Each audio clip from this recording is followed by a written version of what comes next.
I know we've been over this multiple times, but it just keeps on popping up, and it's probably going to continue popping up for the rest of my life. But the fact is that the majority of what people sell as self-defense is, honestly just fraudulent. They are using it as a marketing term, much the way that the word natural is a completely unregulated word. And look, I'm not pro-regulation, but it's a completely unregulated word that essentially doesn't mean anything. So they can just slap natural on something for the sake of selling you something, right? And they can come up with some bullshit reason why it's natural. It's the same thing with self-defense. Look, the amount of times that you get into a situation where the martial arts skills that you train are applicable in an actual legal self-defense situation are infinitesimally small. It's just not something that happens too often. If you work in security enforcement, if you live in a particularly bad area with a lot of violent people, I mean, one, why do you live there? But two, I understand sometimes life happens. There are circumstances where your chance of self-defense encounters, use of force scenarios where you have justified use of force, drastically go up. But for the most part, things that can legally be called self-defense, where you would be able to employ your martial arts skills, are extremely low. And the majority of what people train for in self-defense is honestly going to get most people thrown behind bars. And everybody comes up with the idea, with the phrase, rather be judged by 12 than carried by 6. And look, I get that, right? Physical survival is biologically built into us. There's not something that we can just escape. You might be able to brainwash yourself out of it with, meditation and stuff. But even then, I don't really think so. I mean, your body is so hardwired for self-preservation that something would have to be seriously wrong, seriously malfunctioning for that to go away. So I totally understand that. But the majority of situations where your life might be on the line are situations where your martial arts skills probably aren't going to be of much help. And the scenarios where your martial arts skills will be of help are generally going to be scenarios that would be categorically illegal, because there were plenty of opportunities for you to just get out, as opposed to standing in there and instigating and continuing to fight. People are still very hardwired for what they call honor culture, the idea of you must defend your honor, you must defend your character, you must defend your face. The idea that you don't let somebody disrespect you, you don't let somebody disrespect your family or your people or your place, whatever. And I understand that. Again, like, people are fairly hardwired for that is just natural human tribalism.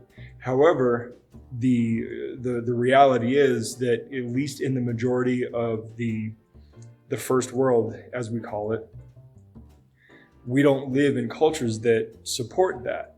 And look, I get it. The current culture is messed up, and the current legal systems are messed up, and the world seems like it's on fire right now. And I get that. And I'm not even saying it's necessarily bad to stick up for your honor, stick up for people being respectful and stuff. I'm not saying that that's necessarily bad. But what I am saying is that social expectations and consequences, very salient consequences, are coming down the pipe against that.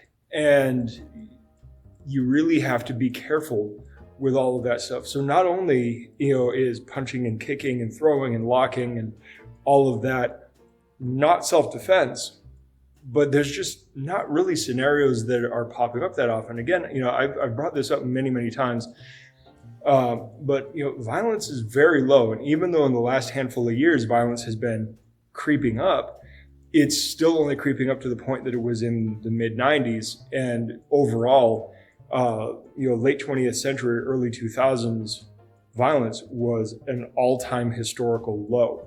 So the fact that we're creeping up to mid 90s levels is like saying hey, we've reached the top of the bottom.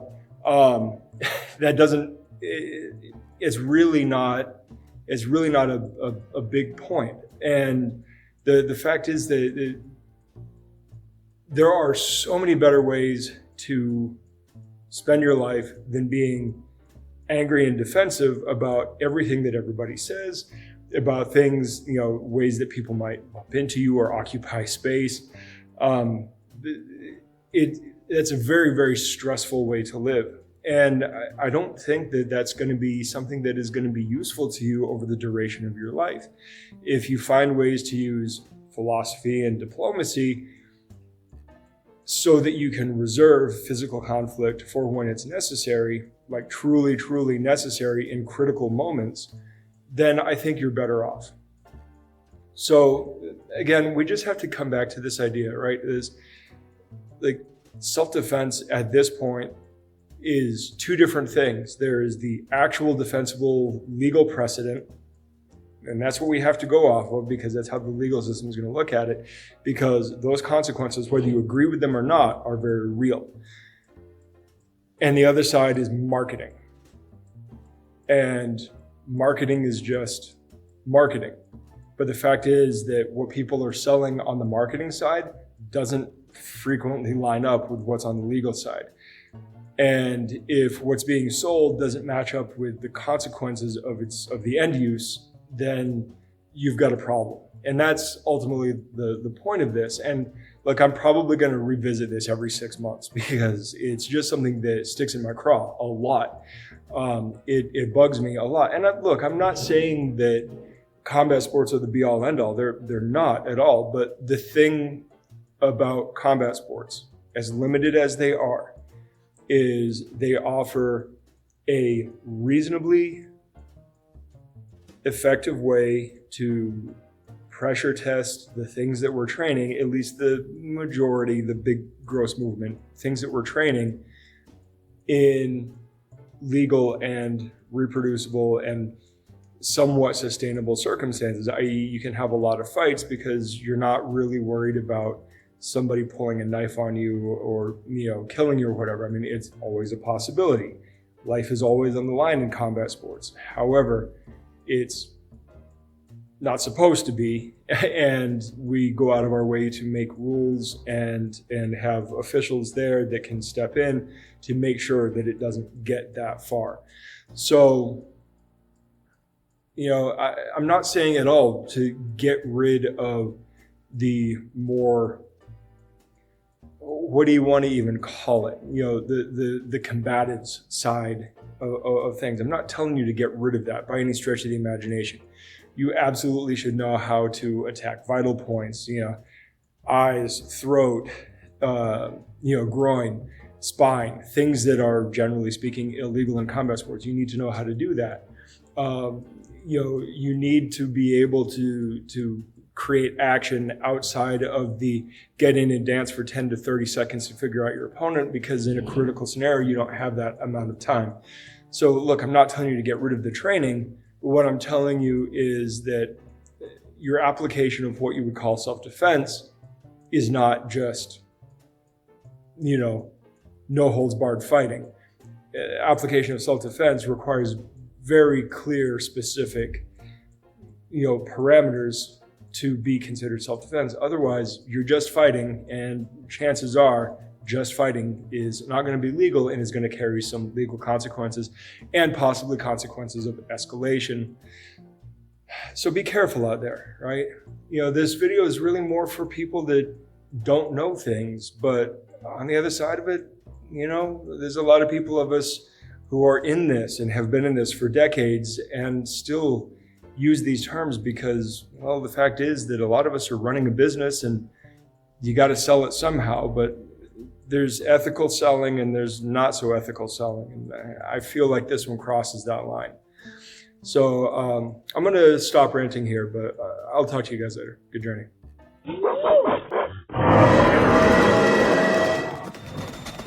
Thanks for watching. Like, subscribe, share, Check us out on our other socials, and please head over to blacksunboxing.com to get a little more info, including how to contact us. Furthermore, if you are in the Phoenix area, please feel free to stop in, say hi, join in for a class, whatever. Also, if you ever see us cite sources or just for additional content, please check out our Substack. That is where we put all of the sources we use in our videos and is a major part of this. Plus, it serves as a membership platform for long distance learning and for people who would like to support us but aren't local. We would greatly appreciate it if you signed up. Even just the free membership helps us out a lot. All right, I will see you guys in the next video. Good journey.